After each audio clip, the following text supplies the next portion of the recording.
Hello everybody, we are in GarageCade and we are going to examine a very rare Atari game called Atari Force Liberator, or affectionately known as Liberator. This game is very rare. They only made just a little over 600 units. I don't know the exact number. I'm going to have to get that to you. And what I'm going to do is I'm going to plug the game in and I'm going to see what we need to do to get this working. I know it's got some issues, so I'm actually confident that we can get this working, but I can't wait to dive into this game. As you can see, the motherboard looks really clean. Actually, the bottom of the game is very clean. Check this out. Looks amazing. Atari did a really good job with the production numbers, or the serial numbers, and there's a serial number right there on the power brick. There is a serial number right there on the motherboard. And there is a serial number, as you can see, right there on the monitor. So they did, whoever had this game before me, the serial number foil is missing from the back. So this is officially, based on all the numbers, Liberator number 500, serial number 520. The instruction card is in mint shape. The bottom of the cabinet is really nice. I'm just going to have to do some very minor cleaning. The motherboard looks really clean. Overall, this game is a real gem. I mean, it's in really good shape. And I want to show you something here. Right away, I noticed something just wasn't right here. First of all, the game didn't fire up correctly. I was getting no power to the board. And I noticed that on the power brick, the fuse holder was broken on the 20 amp spot. And it looked like somebody had wired up a fuse case there. So I opened that up and it was not, the fuse was actually blown. And who knows, that could have happened by moving the game around. Those really need to be secured down there just to create a reliable game. I did find a 20 amp fuse at AutoZone of all places. So if you have trouble finding fuses, go check out some of the auto parts places. They sometimes have these oddball fuses. So my electronics store did not have a 20 amp fuse, but AutoZone had a 20 amp fuse. So lucky me. So what we're going to do is fire this game up, and I'm going to show you what it's doing.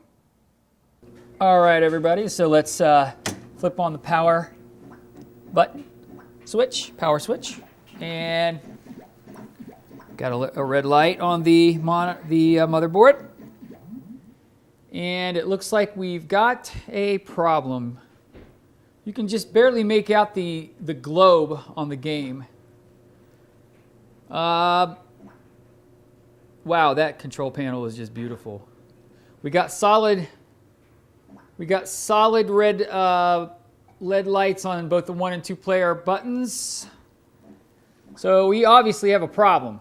Here are some next steps that I'm going to take here. I'm going to open up the coin door, and inside the coin door we have the volume pot, the service button, and a service switch. So I am going to put this in test mode. Okay. Now,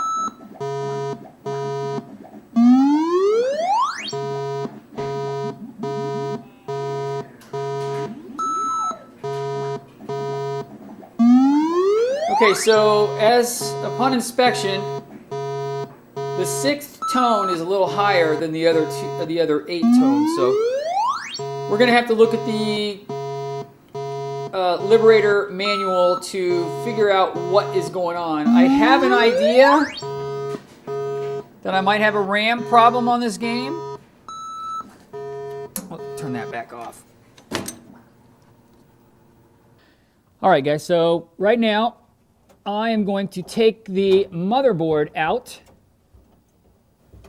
and we are going to do a further inspection of the board.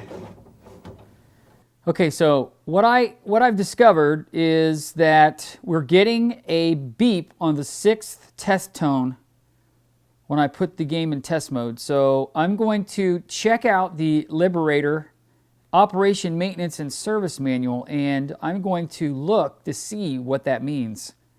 All right, everybody, we have scrolled down to the troubleshooting section, and Table 2.1, the failing RAM locations, have revealed that the 6th tone is telling us that the RAM at P10 on the motherboard is a possible suspect for failure. So it's a great start. So let's check the motherboard and see if we have that RAM in our parts department.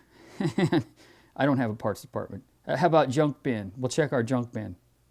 Let me get a good shot of this here. So if you look at the board, luckily this is socketed RAM here. A lot of these RAMs are baked in. There's P10 right there. So let's go, it's a 4116. Let's go down to our parts department and see if I can pop this RAM out and put a different one in and see if we can get this going. There's a lot of different odd RAM on this row here, so I'm not sure if that's going to be the only thing that fixes it. Maybe we might have to order some RAM from Arcade Shop. All right, everybody, let's fire this game back up. We put the motherboard back in to its spot.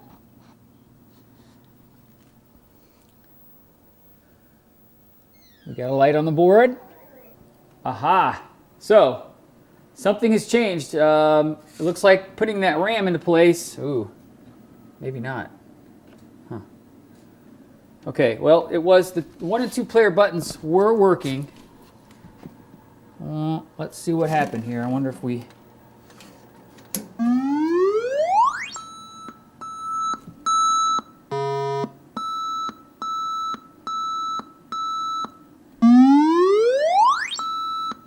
Huh.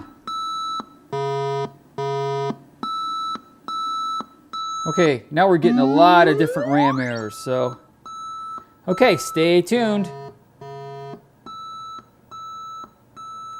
Let's do a test here. I'm going to do a voltage test on the board. I've got the clamps hooked into... There's some really great test spots on these Atari boards, so... Let's see if we're getting a clean 5 volts. And I think we are. That's pretty solid, so... Yep, power supply is getting us a clean 4.94 volts to the board, which is, I would consider that's a good rating there, a good reading. So we're going to investigate that RAM section there. You might even replace all of the RAM. Obviously, we have some work to do on this game, and it's the fun of discovery to see if we can get this Liberator operational.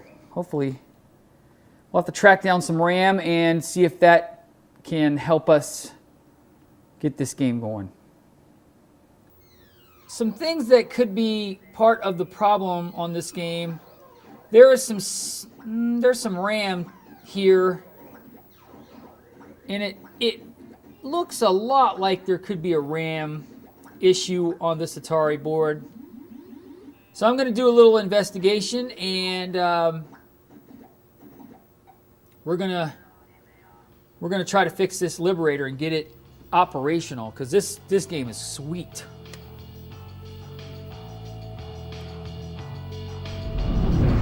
All right, I hope you enjoyed this episode of Arcade Hollywood. Huge thanks to Scott at RetroPug Arcade for hooking me up with the Atari Force Liberator. We will revisit RetroPug Arcade in an upcoming episode.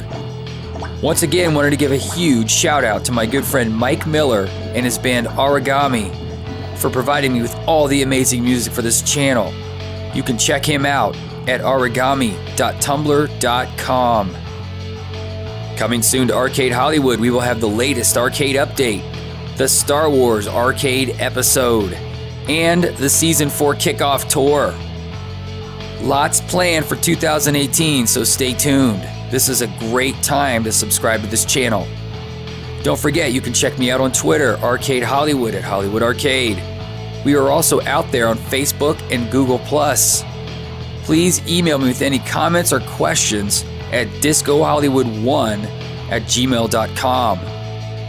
All right, this does it for another episode of Arcade Hollywood. Until next time, rock on.